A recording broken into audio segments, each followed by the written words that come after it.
हम जब भी किसी चीज को ढूंढते हैं तो अक्सर हमसे वो जगह छूट जाती है जिस जगह पर वो चीज मौजूद होती है। दूसरे शब्दों में, जिस जगह पर उस वस्तु के होने की संभावना सबसे अधिक होती है, हमसे वही जगह छूट जाती है। लेकिन ये भी जरूरी नहीं होता है कि वो वस्तु उस संभावित जगह पर हमें मिल ही जाए, क्योंकि कई बार वो चीज हमारी आंखों के सामने ही होती है, लेकिन हम उस वस्तु के वहां होने की संभावना को महसूस नहीं कर पाते और ऐसे में हम उसे नजरअंदाज कर देते हैं।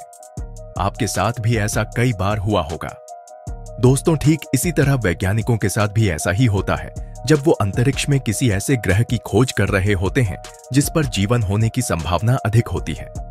वैज्ञानिक भी पृथ्वी जैसे ग्रहों की खोज में ब्रह्मांड के कई ऐसे ऑब्जेक्ट्स को नजरअंदाज कर देते हैं जिन पर शायद जीवन के पनपने की संभावना होती है। वैज्ञानिकों ने जीवन की संभावना वाले ग्रहों की खोज में सौरमंडल के बाकी ग्रहों के साथ कई ग्रहों के चंद्रमाओं को भी अच्छे से समझने की कोशिश की, लेकिन इसमें उन्हें कोई सफलता न मिली और फिर इसके बाद वैज्ञानिकों ने ब्रह्मांड के उन ऑब्जेक्ट्स को समझने की ठानी जिन्हें वे हमेशा से नजरअंदाज करते आ रहे थे। इस दौरान उन्होंने कई क्षुद्र ग्रहों को भी समझने की कोशिश की। तो दोस्तों, चलिए आज के टॉपिक में बौने ग्रहों और क्षुद्र ग्रहों के बारे में जानते हैं। वैज्ञानिकों के अनुसार सिर्फ एस्ट्रॉइड बेल्ट में ही एस्ट्रॉइड्स की संख्या 1.1 से 1.9 मिलियन है, जिनका साइज 1 किलोमीटर से 100 किलोमीटर तक है। पृथ्वी पर डायनासोर का अंत 10 से 12 किलोमीटर चौड़े एस्ट्रॉइड ने ही किया था। ये एस्ट्रॉइड बेल्ट से ही पृथ्वी पर गिरा था और फिर जो तबाही पृथ्वी पर मची थी उसे आप अच्छी तरह से जानते हैं। आज से 650,000 साल पहले एस्ट्रॉइड के पृथ्वी से टकराने के कारण यहाँ डायनासोर के जीवन का नामो निशान मिट गया था। दोस्तों, इस एस्ट्रॉइड बेल्ट में मौजूद सबसे बड़े एस्ट्रॉइड का डायमीटर करीब 945.2 किलोमीटर है और इन्हें ही सेरेस एस्ट्रॉइड कहा जाता है, जिसके आकार और मास को देखते हुए वैज्ञानिकों ने इसे 2006 में ड्वार्फ प्लैनेट की सूची में शामिल कर दिया था। सेरेस का आकार एस्ट्रॉइड बेल्ट में मौजूद सभी एस्ट्रॉइड से अधिक है। इस ड्वार्फ प्लैनेट से जुड़ी एक खास बात यह है कि इसके सरफेस के नीचे पानी मौजूद होने की संभावना है। दरअसल डॉक्टर रेमंड, जो कि जेट प्रोपल्शन लैबोरेटरी के सीनियर साइंटिस्ट हैं, उन्होंने अपनी रिसर्च के दौरान कई ऐसे प्रूफ्स कलेक्ट किए जिनके आधार पर उन्होंने ये कहा है कि सेरेस के सरफेस के नीचे लिक्विड वाटर मौजूद है। डॉक्टर रेमंड ने यह रिसर्च अपनी टीम के साथ की थी। इस रिसर्च के अलावा 2020 में नासा ने भी डॉक्टर रेमंड के रिसर्च को कंफर्म कर दिया कि हाँ, वास्तव में सेरेस की सतह के नीचे लिक्विड वाटर मौजूद है। इस इंफॉर्मेशन के बाद साइंस और स्पेस में रुचि रखने वाले लोगों को सेरेस से जुड़ी मिलने वाली अतिरिक्त जानकारी में दिलचस्पी बढ़ने लगी। तो चलिए दोस्तों, इस टॉपिक के जरिए जानते हैं हमारे सोलर सिस्टम में मौजूद सेरेस के बारे में। दोस्तों, सेरेस का इतना बड़ा आकार देखकर कई बार तो वैज्ञानिक भी हैरानी में पड़ गए हैं।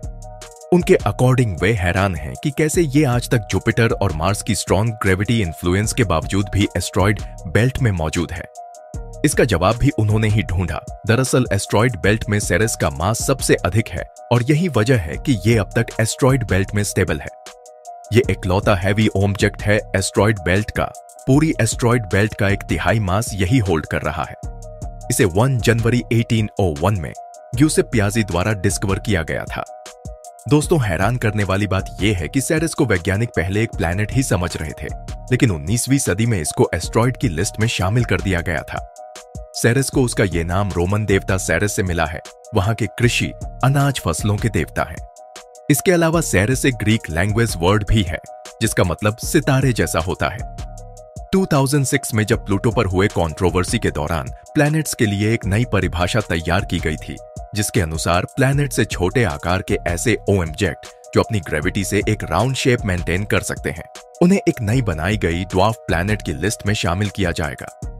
तो इस तरह से सेरेस को बौने ग्रहों की सूची में शामिल किया गया और इस तरह पहले एस्ट्रॉइड कहलाने वाला सेरेस अब क्षुद्र ग्रह हो चुका था।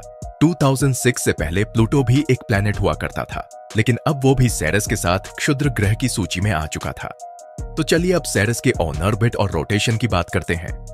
सेरेस का रेडियस 473 किलोमीटर है और एस्टेरॉइड बेल्ट में सूरज से 2.8 एस्ट्रोनॉमिकल यूनिट यानी कि लगभग 413 मिलियन किलोमीटर दूर होने के बावजूद भी ये सूरज की परिक्रमा करता है। सूरज से इतनी अधिक दूरी पर होने के कारण यहां तक सूरज की रोशनी को पहुंचने में लगभग 20 से 22 मिनटों का समय लग जाता है। दोस्तों, सेरेस को सूरज का एक चक्कर पूरा करने में पृथ्वी के मुकाबले तकरीबन 4.6 गुना अधिक वक्त लगता है। इस हिसाब से सेरेस का एक साल पृथ्वी की तुलना में 4.6 सालों के बराबर होता है। और अगर बात की जाए इसके एक्सिस रोटेशन पीरियड की, तो ये अपनी धुरी पर काफी तेजी से घूमता है। जी हाँ दोस्तों, ये अपनी धुरी पर एक चक्कर महज 9 घंटों में ही पूरा कर लेता है। और इस हिसाब से सेरेस पर एक दिन 9 घंटे का ही होता है। हालांकि इसकी ग्रेविटी इतनी स्ट्रांग नहीं है, जिस वजह से ये कोई एटमॉस्फेयर होल्ड नहीं कर सकता, यानी यहाँ एटमॉस्फेयर ना के बराबर है। यहाँ कुछ मात्रा में वाटर वेपर्स मौजूद हैं। और हाल ही में डॉन स्पेस क्राफ्ट के जरिए एक ऑब्जर्वेशन में यह भी पता चला कि इसके सतह में लिक्विड फॉर्म में वाटर मौजूद है। आइए अब बात करते हैं इसके स्ट्रक्चर और इसके सरफेस की। वैज्ञानिकों के अनुसार इसका इंटरनल स्ट्रक्चर वीनस, अर्थ और मार्स के जैसा ही है और इसकी डेंसिटी इन प्लैनेट्स से थोड़ी कम है। सेरेस के मेनली 3 लेयर हैं, जिसमें सबसे सेंटर में सॉलिड कोर और दूसरी उससे ऊपर मेंटल और probably liquid water and ice से बनी है और सबसे ऊपर की परत क्रस्ट, रॉकी डस्ट और लार्ज साल्ट डिपॉजिट से बनी है। भले ही इसका आकार हमारी पृथ्वी से काफी छोटा हो, लेकिन इसके बावजूद इसकी एक पूरी मेंटल लेयर है। वैज्ञानिकों का मानना है कि यहाँ पर वाटर हमारी पृथ्वी से भी ज्यादा है। एक और चीज हमें इसकी सतह पर देखने को मिलती है और वो है इसके सरफेस पर बनी ये बडी डी ची काउंटर स्मॉल यंग क्रेटर्स, जिनका निर्माण समय समय पर टकराने वाले क्षुद्र ग्रहों से हुआ है। इनमें सबसे बड़ी डी क्रेटर्स का डायमीटर 280 किलोमीटर है। इसके अलावा वैज्ञानिकों ने यह भी ऑब्जर्व किया है कि समय के साथ साथ इसके कई क्रेटर्स अपने आप ही खोते जा रहे हैं। जी हाँ, ये क्रेटर्स अपने आप ही डिसअपियर हो रहे हैं। सेरेस पर इस तरह से क्रेटर्स का धीरे धीरे डिसअपियर होना इस ओर इशारा करता है कि वहां पर टेक्टोनिक एक्टिविटीज है, भले ही ये प्रोसेस पृथ्वी की तुलना में काफी स्लो है। अब बात करते हैं सेरेस फिजिकल कैरेक्टरिस्टिक की। दोस्तों, सेरेस का निर्माण आज से करीब 4.5 बिलियन वर्ष पहले सोलर सिस्टम के दूसरे प्लैनेट्स और मून के साथ हुआ था। वैज्ञानिकों के अनुसार सेरेस बेसिकली एक प्राचीन ग्रह का भ्रूण है, जो पूरी तरह से एक ग्रह में फॉर्म नहीं हो सका, जिस कारण इसकी किसी बीटीटी ही ओन ऑब्जेक्ट या फिर किसी दूसरे प्लैनेट से टक्कर हो सकती है। शायद उसी टक्कर के कारण ये सोलर सिस्टम में मार्स और जुपिटर के बीच में ही मौजूद है। ध्यान से देखने पर सेरेस का शेप बहुत ज्यादा यूनिक लगता है, क्योंकि ये पत्थर और बर्फ से बना है और इसके सरफेस में ज्यादा गड्ढे और चट्टाने हैं। इसकी सतह पर जो पहाड़ें बने हुए हैं, उनमें से सबसे ऊंचे पहाड़ की ऊंचाई लगभग है 22 किलोमीटर है। यहाँ वोल्केनो अपने अंदर से वाटर, सॉल्ट और अन्य मटेरियल्स को इरिटेट करता है। सेरेस को अभी और एक्सप्लोर करना बाकी है, क्योंकि यहाँ अब तक केवल एक ही स्पेसक्राफ्ट भेजा गया है, जिसका नाम है डॉन स्पेसक्राफ्ट। नासा ने डॉन मिशन के जरिए इस स्पेसक्राफ्ट को 2007 में लॉन्च किया था। इसने 2015 से 2018 तक सेरेस को ऑन ऑर्बिट किया और इसकी कई डिटेल्स को हाई क्वालिटी इमेज में कैप्चर किया, जिससे वैज्ञानिकों को सेरेस की कॉम्पोजिशन, सरफेस फीचर्स और जियोलॉजी के बारे में बहुत कुछ जानने को मिला।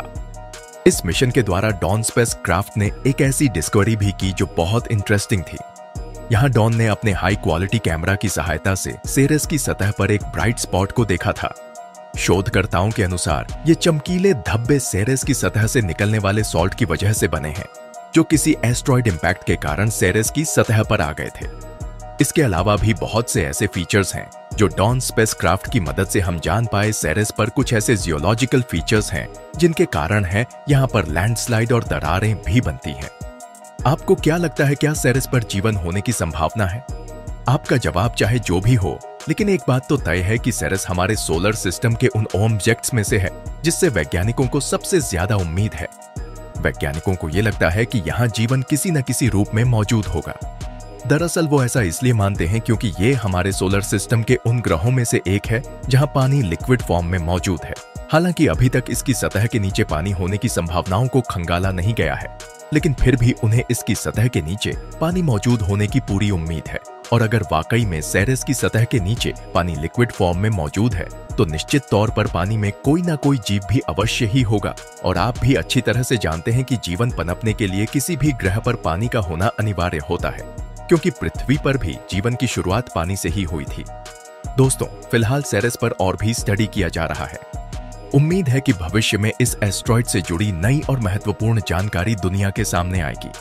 फिलहाल आज के टॉपिक में इतना ही। मिलते हैं अगले टॉपिक के साथ। तब तक के लिए धन्यवाद।